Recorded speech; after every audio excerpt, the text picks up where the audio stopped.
Mes frères et sœurs, bonjour. En cette deuxième semaine du temps de l'Avent, méditons ensemble sur l'évangile de Jésus-Christ selon saint Marc au chapitre 1er du verset 1 à 8.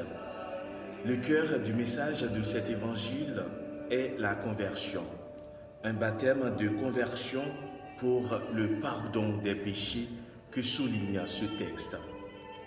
Dans cette prédication de Jean-Baptiste dans le désert de Judée, je me sens invité.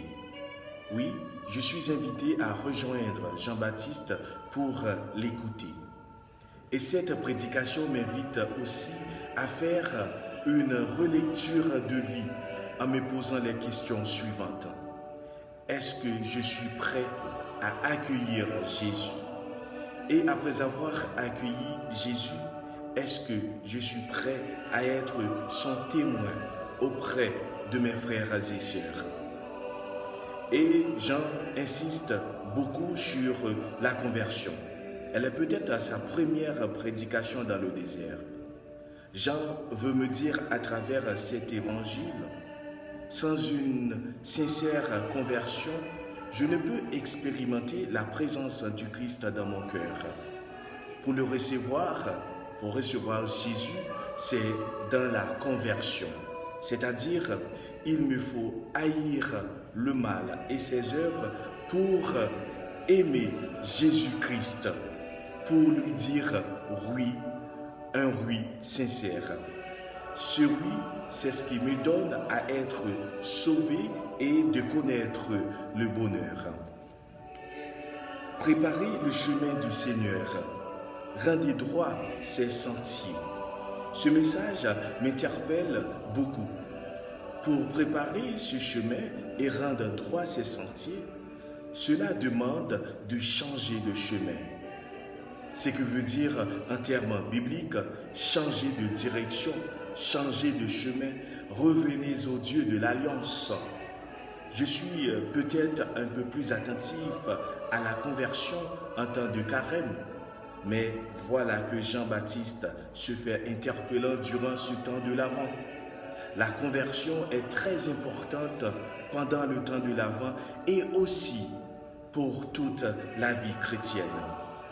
À travers la conversion du cœur, Jésus ravive par sa personne le règne des dieux, celui de l'amour qui s'est approché de moi, de vous, de chacun de nous. C'est la volonté de Dieu, que je pourrais appeler la volonté aimante des dieux. Et cette volonté aimante des dieux attend de moi une véritable conversion. Comment chercher cette conversion? Que pourrais-je accepter de changer en ce temps de préparation à Noël? Quels appels nouveaux se font entendre dans mon existence pour déjà manifester la venue de Dieu en son Fils bien-aimé, Jésus? Autrement dit, si l'on veut bien accueillir Jésus à Noël, il faut dégager le terrain et lui faire de la place dans notre cœur, dans notre vie. Jean est celui que désignait la parole prononcée par le prophète Isaïe. Voici que j'envoie mon messager en avant devant toi pour ouvrir ton chemin. Voix de celui qui crie dans le désert. Ainsi, cette invitation au changement n'est pas un appel récent. Il parcourt toute l'histoire biblique et nous rejoint aujourd'hui. Bien-aimés du Seigneur, osons aller à la rencontre de Jean-Baptiste, ce prophète provocateur, exigeant et direct, mais dont les paroles ouvrent un chemin nouveau, débouchant sur une nouvelle Noël.